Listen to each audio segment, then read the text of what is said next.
Շնորհակալ եմ պատվարժան դատարան, նախ առողջություն եմ մաղթում Տիգրան Գալստյանին, մի քանի հարցադրումներ ունեմ ուղղված կապված բժշկական փաստաթղթերի հետ։ Նախ ծանոթանալով նկատեցի, որ այսինքն լսելով պաշտպանի ելույթը հասկացա, որ առողջական վիճակի վատթարացումը տեղի է ունեցել քրեակատարողական հիմնարկ մուտք լինելուց հետո, ճիշտ է ընկալումը այդ կապակցությամբ։ Խնդիրները առկա են եղել հարգելի հանրային մեղադրող բավականին երկար ժամանակ, քրեակատարողական հիմնարկում գտնվելու ժամանակ այդ խնդիրները առաջ են բերել սրացումներ։ Ու վիճակը այս պահին ախտորոշվել այսպես, այսինքն այնպես չի, որ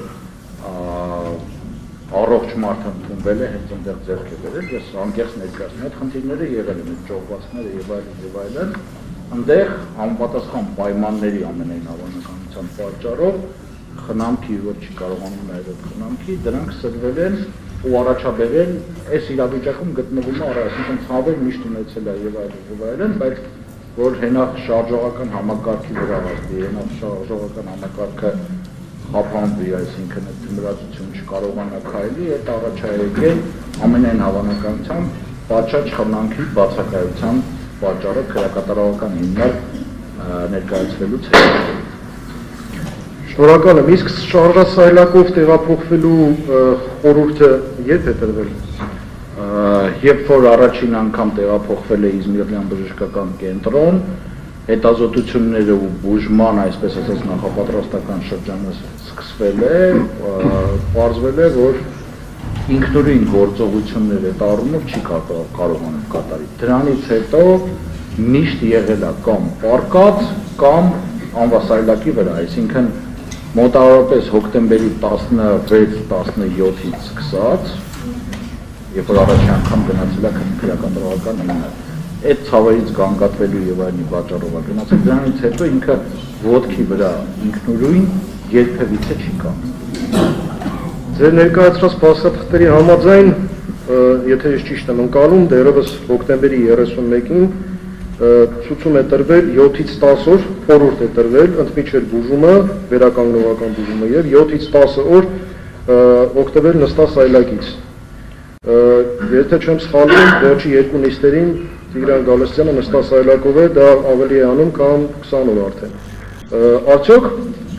այս հաջորդած ժամանակահատվածում կրկին ցուցում կամ խորհուրդ է տրվել, թե պարզապես շարունակել է օգտվել նստասայլակից եւ արդյոք նստասայլակից օգտվելու խորհուրդ կրկին կա։ Տեսեք, բուժումը իրենից երբ որ փորձել են բուժում սկսել այդ ժամանակ, ինչի բան եղել։ Տիգրան Գալստյանը, քանի որ դատական նիստեր պետք է լիներ կարող խափանվել, ասել է հիմա պատրաստ չեմ, գնամ հետ քրեակատարողական հիմնարկ։ Այդ խորհուրդը այդ ժամանակ է տրվել, որ նույնիսկ եթե դու գնաս քրեակատարողական հիմնարկ, պետք է անընդհատ անվասայլակի վրա լինես։ Ու այդ պահից սկսած հետո վիճակը չի կազդուրվել, որ ինքը մի հատ էլ այդ ցուցումը վերափոխվի, այսինքն ինքը այս պահին, որ գտնվում է, ես որ գնում եմ հիվանդանոց, այնտեղ 24 ժամյա ռեժիմով քրեակատարողական ծառայության աշխատակիցներն են այնտեղ, որևէ մեկը, որևէ անգամ Տիգրան Գալստյանին ոտքի վրա չի տեսել այս ժամանակահատվածում, այսինքն կամ պառկածա, կամ անվասայլակին, որտեղ օբյեկտիվ հնարավորությունը չկա, այսինքն ոչ թե ցուցումի բացակայություն, այլ օբյեկտիվ հնարավորություն չկա, որ հիմա կանգնացնենք ընկնի։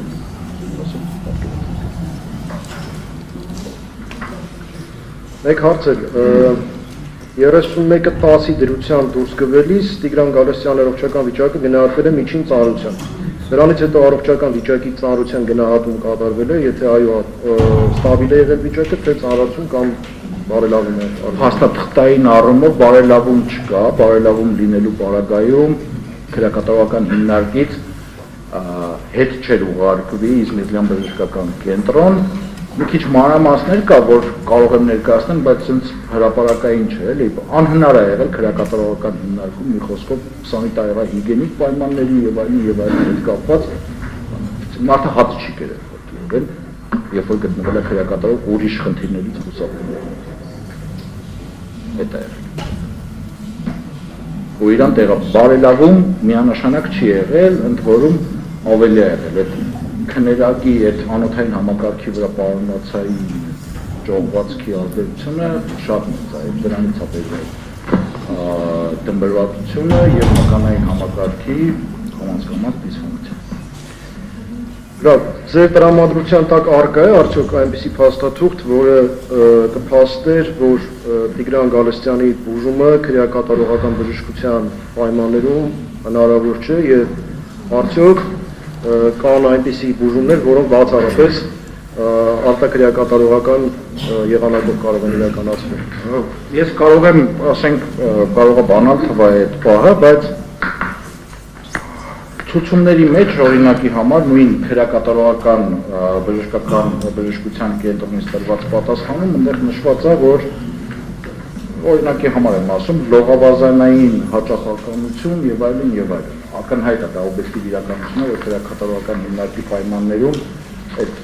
լողավազանային եւ այլն բուժումը հնարավոր չէ ստանալ։ Բացի այդ, կարծում եմ, որ կարևոր նշանակություն ունի հանգամանքը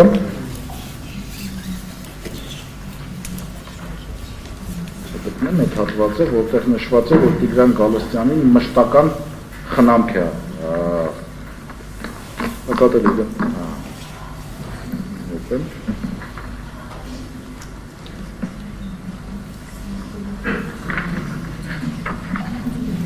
Տիգրան Գալստյանի առողջական վիճակը գնահատվել է միջին ծանոթության եւ պահանջում է մշտական խնամք, այդ թվում խնամակալի առկայություն։ Հիմա քրեակատարողական հիմնարկում խնամակալի առկայությունը ես մենակ մի ձեր գիտեմ, այդ խնամակալը կալանավորել տանել, որպեսզի խնամի։ Կարծում եմ այդ տարբերակով չենք, այսինքն այս պատասխանը տվելա ոչ թե բժշկական հաստատությունը, այլ այն հաստատությունը, որը կալանավորված անձի առողջության խնամքով պետք է զբաղվի, այսինքն քրեակատարողական բժշկության կենտրոն պետական ոնճառետրային կազմակերպությունն է տվել, որ իրեն անհրաժեշտ է խնամակալ։ Հասկանալի։ Պատվարժան դատարան գտնում եմ, որ Տիգրան Գալստյանի նկատմամբ խափանման միջոց կիրառելու հիմքերն առկա են եւ չեն վերացել, մասնավորապես նրան մեղսագրվող հանրային վտանգավոր արարքների հանցագործությունների բնույթը, վտանգավորության աստիճանը, ակնկալվող բաժի խստությունը, նրան մեղսագրվում են հասարակական անվտանգության դեմ ուղղված առանձնապես ծանր հանցագործության կատարում, որի համար պատիժ է նախատեսված բացառապես ազատազրկման ձևով եւ պետության անվտանգության դեմ ուղղված առանձնապես ծանր հանցագործության կատարում, որի համար պատիժ է նախատեսված նույնպես բացառապես ազատազրկման ձևով։ Այսինքն մեծ է հավանականությունը, որ խափանման միջոց կիրառված չլինելու պայմաններում Տիգրան Գալստյանը կարող է դրսևորել ոչ իրավաչափ վարկագիծ, մասնավորապես նրա մեղսագրվող արարքի հանրային վտանգավորության աստիճանը թույլ է տալիս կանխատեսական դատողություններ կատարել այն մասին, որ նա կարող է խոչընդոտել վարույթի քննությանը, այսինքն չկատարել քրեական դատավարության օրենսգրքով իր վրա դրված պարտականությունը, միջամտել ապացուցման գործընթացին, ինչպես նաև թաքնվել վարույթն իրականացնող մարմնից։ Ուստի գտնում եմ, որ խափանման միջոց ընտրելու անհրաժեշտությունը առկա է։ Այդուհանդերձ ներկայացված բժշկական փաստաթղթերի ուսումնասիրությունից թեև ակնհայտ է, որ կյանքին վտանգ սպառնացող վիճակ առկա չէ, վիճակը բնութագրվում է որպես միջին ծանրության, այնուամենայնիվ, քանի որ խոսքը վերաբերում է առողջության պահպանության սահմանադրական իրավունքին, ուստի գտնում եմ, որ նվազ միջամտությամբ սահմանադրական իրավունքի սահմանափակումը կարող է կիրառել լինել այս պարագայում եւ միջնորդում եմ փոխել կիրառված խափանման միջոցը եւ կիրառել տնային կալանք Տիգրան Գալստյանի նկատմամբ։ Նաեւ կիրառել բացակայելու արգելք խափանման միջոցը եւ ըստ էության կիրառել համակցված խափանման միջոցներ տնային կալանք եւ բացակայելու արգելք։ Պատվարժան դատարան թույլ կտակ մեկ երևույթ եմ նկատում այս նիստերի դահլիճում, ցանկացած երևույթից հետո դահլիճը բուռն արձագանքում է, դա կլինի մեղադրանքի կողմի դիրքորոշման համաձայն լինելով պայմանավորված կամ անհամաձայնություն հայտնելով պայմանավորված, գտնում եմ, որ ծափահարությունները դատական նիստերի դահլիճում թույլատրելի եւ ընդունելի չեն եւ խնդրում եմ այդ այսօր բացառել ծափահարությունները դատական նիստերի դահլիճում ցանկացած իրավիճակում։ Շնորհակալ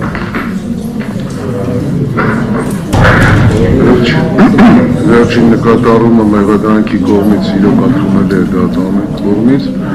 դահլիճում գտնվող անձիկ ձեր վերաբերմունքը ընդունում մի փոքր ավելի զուսպ արտահայտել այս կապակցությամբ ցանկացած մեղադրյալի նկատմամբ եւ խնդրանքն եւ պահանջը դատարանին, որպեսզի ավելի մեղմ ձեր վերաբերմունքը արտահայտեք, այսինքն այդ ծափարությունների կամ այլ բաների անհրաժեշտությունը չկա։ Վարդի մյուս մասնակիցները ցանկանում են արտահայտվել այս կապակցությամբ պաշտպանական կողմի կամ մեղադրանքի կողմի մյուս մեղադրողը ցանկանում է արտահայտվել։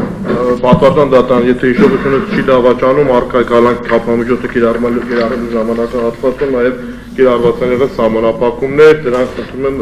մյուս կապամիջոցները դատարանի կողմից մեր միջոցով պարագայում սահմանափակումները պահպանել։ Վարդի մյուս մասնակիցները ցանկանում են արտահայտվել, թե ոչ։ Հակիրճ։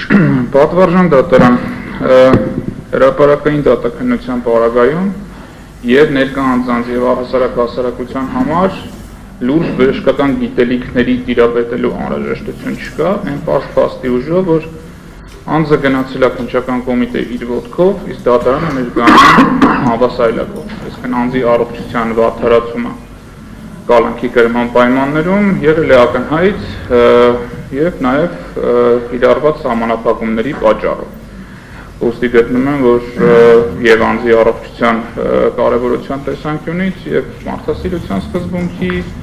եւ առհասարակ չխորանալով այս գործի այլ նկարագրերի մեջ, որ ընդհանրապես անձը որևէ սահմանափակման տակ չպետք է լիներ ապօրինի հետապնդման պատճառով, գտնում եմ, որ անձի նկատմամբ պետք է ընտրել առավելագույն խափանման միջոց, հաշվի առնելով, որ առկա առողջական վիճակները գրեթե նույն ինտենսիվությամբ պահպանված են լինում նաեւ կանային կալանքի պարագայում, ընդ որում անձի համար նույնիսկ դժվարություն է ներկայացնելու վարչական հսկողություն խափանման միջոցի առավել խիստ պայմանների կիրառումը, թեկուզ շաբաթական մեկ անգամ կամ երկու անգամ պրոբացիայի ծառայություն ներկայանալ այս կարգավիճակով, քանի դեռ անձի առողջությունը թելադրում է, որ ինքը դատական նիստերի դահլիճը ներկայանա անվասայլակով եւ նույնիսկ հնարավորություն չունենա գլուխը թեքել այլ կողմ, քան դատարանի նախագահի նկատմամբ ուղղված դիրքով է նստում եւ այս աստիճանի սահմանափակումները ընդհանրապես չեն հուշում, որ անձը կարող է որևէ տեսական ռիսկ ներկայացնել վարույթի համար։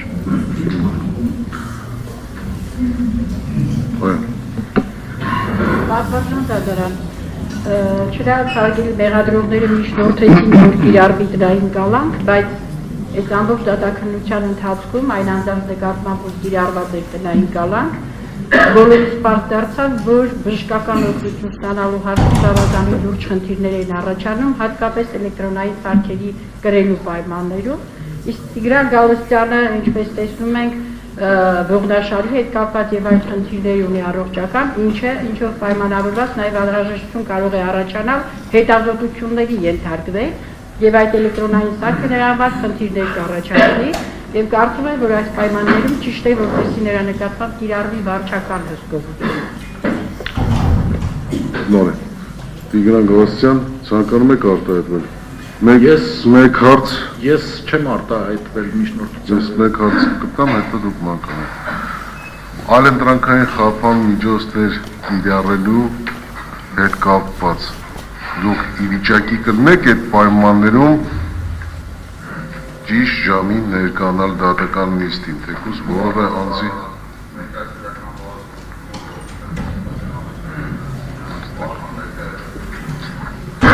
վիճակի կլինեք ներկայանալ։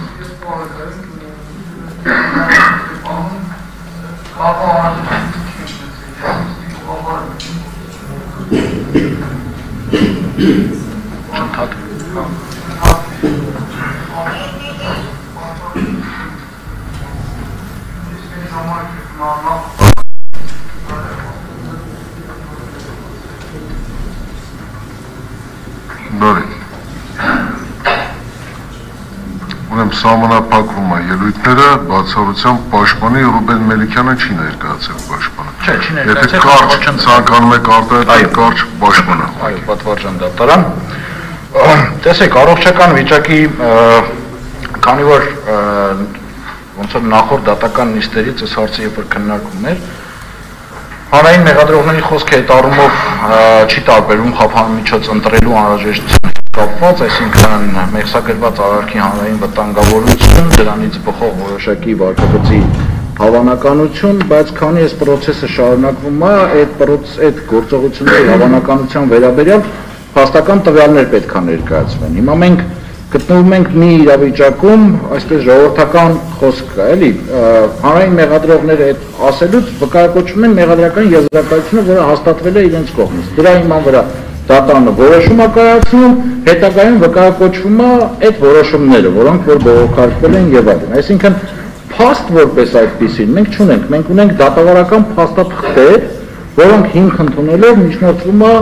կիրառել խափանման միջոցներ։ Ես կարծում եմ այդ նման գործողությունները անթույլատրելի են, այսինքն կոնկրետ պետք է այդ խափանման միջոցները անհատականացված լինեն, կոնկրետ անհատականացումը ոչ թե պետք է պայմանավորված լինի անձի առողջական վիճակի առկայությամբ կամ դրա վատթարացման կամ լավացման, այլ կոնկրետ վկայակոչվում է ապօրինի ներազդեցության հետ կապված հանգամանքները, դրա վերաբերյալ փաստական տվյալներ, ոչ թե դատական ակտեր, այլ փաստական տվյալներ, որոնք են այդ փաստական տվյալները։ Ես դες հայտնացնում, որ այս քրեական վարույթում Տիգրան Գալստյանի մի կողմ ենք թողում այն մասը, որ առնչակցության վերաբերյալ մեծ խնդիր է առաջանալու հիմնական դատալսումների փուլում, բայց նույնիսկ այդ ենթադրյալ գործողությունները կատարելու որևէ հիմնավորում չկա, կամ նույնիսկ թաքնվելու հետ կապված, իրավիճակի հետ կապված որևէ փաստական տվյալ այդ առումով չկա։ Բայց նաև ուզում եմ արձանագրենք մի ուրիշ հանգամանք։ Հանրային մեղադրողները միջնորդեցին, որպեսզի ծանոթանալով Տիգրան Գալստյանի առողջական վիճակի հետ կապված, միջնորդեցին, որպեսզի կիրառվի տնային կալանք խափանման միջոցը։ Փիցուկ ենթադրենք դատարանը բավարարում է այդ խափանման միջոցը, այս պահին Տիգրան Գալստյանը գտնվում է Իզմիրյան բժշկական կենտրոնում։ Ոնց է այդ խափանման միջոցը կիրառվել։ Հիվանդանոցային կալանք նման եզրույթ ենք մտցնելու մենք քրեական դատավարության այս process-ի մեջ, պատվարժան դատարան։ Ուղղակի անհնար է։ Մենք բազմաթիվ քրեական վարույթներով ականատես ենք լինում են իրավիճակին, երբ որ ոստիկանության մեր արգելի ծառայողները ասում են, որ բացի դատարան տանել բերելուց տնային կալանքի հետ կապված խափանման միջոցներն որևէ այլ գործառույթ չենք իրականացնում։ Դուք քաջատեղյակ եք դրա մասին։ Եթե Տիգրան Գալստյանի նկատմամբ կիրառվի տնային կալանք խափանման միջոցը, ես դրա համար ներկայացրեցի ցուցված բուժումը, շարունակել դեղորայքային բուժումը, կինեզոթերապիա, ֆիզիոթերապիա։ Անդրայությունը չկա, արգելի պաշտպան, որովհետև դուք ես ուզում նշեմ, որ նշված է նաև փաստաթղթավորված ներկայացրել եք դատարանին, կրկնելու անդրայությունը չկա։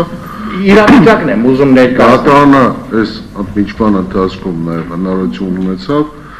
ամբողջական ծանոթանալ այդ փաստաթղթերին։ Էական է կարծում եմ այն հանգամանքը, որ տարբեր բուժ հաստատություններում պետքա բուժում ստանա։ Հիմա այդ տնային կալանքի պարագայում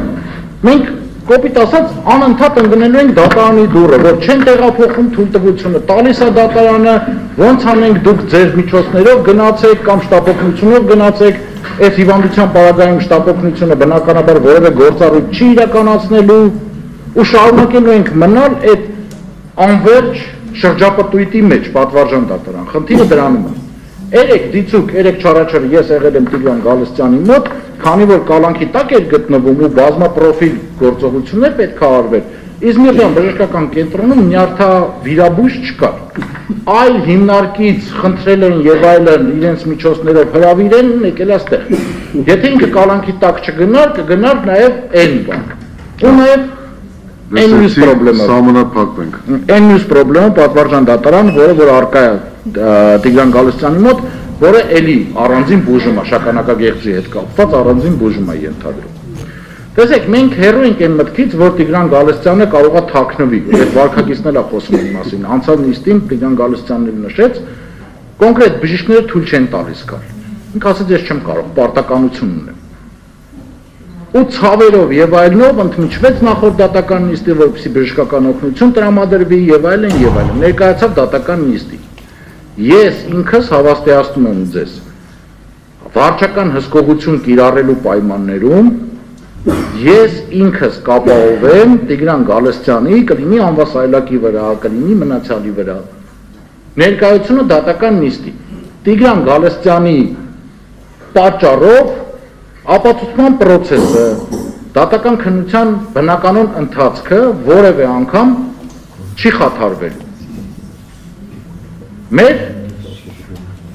ցանկացածը դատարանից հետևյալն է։ Այս մարդը զբաղվի, պատշաճ զբաղվի, ոչ տեխնիկական խնդիրներով, զբաղվի իր առողջությամբ։ Ու նաև ես ինքս խոսք եմ տալիս, երբ որ առողջական վիճակը կարգավորվի,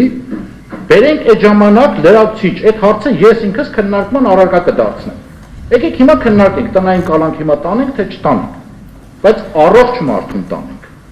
որպեսզի ձևականությամբ չզբաղվենք։ Ես ինքս ասում եմ, հուժվեց, ես կգամ այդ հարցը կբացատրեմ պատվարժան դատարան։ Ասեմ եկեք քննարկենք, էլի այս վիճակով այս ժամանակը անցավ, արժի տանել տնային կալանքի, թե չէ։ Արգելի պաշտպան դատարան լսեց ձեզ նստեք։ Մենք խնդրում ենք նաև այլընտրանքային հետ բացակայելու արգելքի հետ կապված որևէ առարկություն չունենք, կիրառել վարչական հսկողություն, ընդ որում էլեկտրոնային սարքերի հսկողությամբ պատվարժան դատարան, որպեսզի Տիգրան Գալստյանը կարողանա իր առողջությամբ զբաղվել։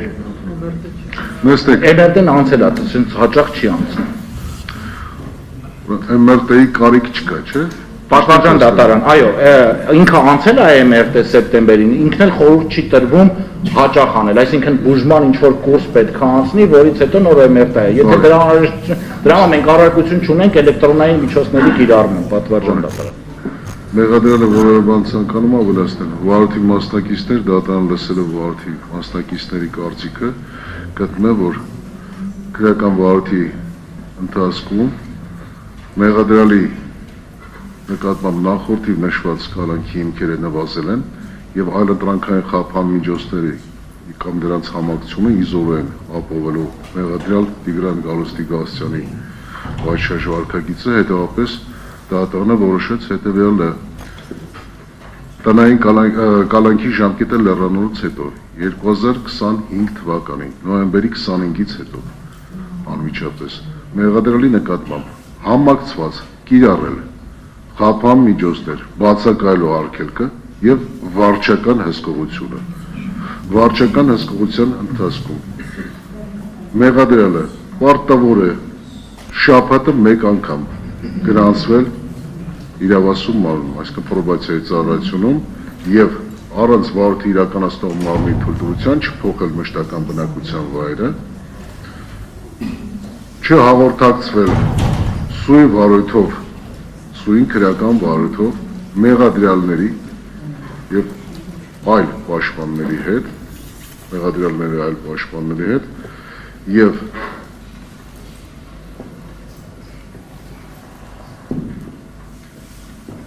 վարչական հսկողությունը, պարտականությունը հսկողության հսկումը պետք է դնել պրոբացիայի ծառայության վրա, մեղադրյալը պետք է այն կրի էլեկտրոնային հսկողությունը պետք է իրականացնել էլեկտրոնային սարքավորումների միջոցով, որը որ մեղադրյալը պարտավոր է կրել, եւ չպեչացնել։ Ուրեմն բացակայելու արգելքի մասով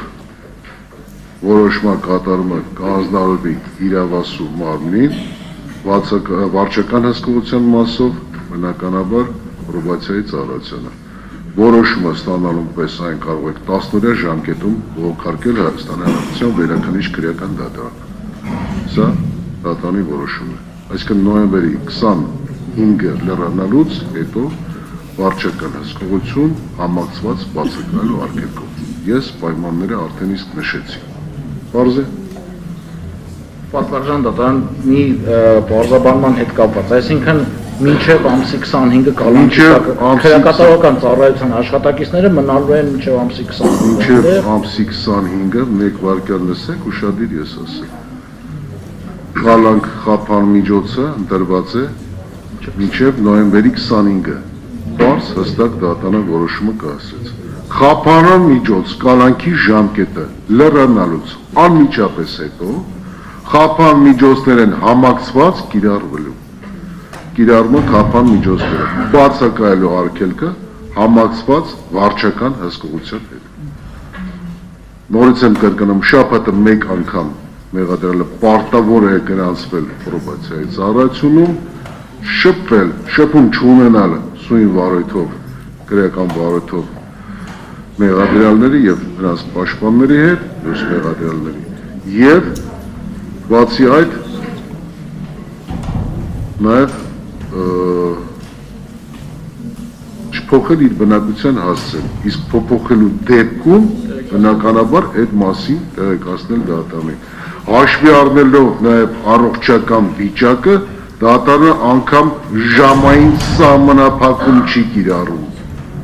Հաշվի առնելով առողջական վիճակը չի բացառում ուշ ժամերի նաև անհրաժեշտություն լինի բուժ հաստատություն դիմելով։ Պարզ է։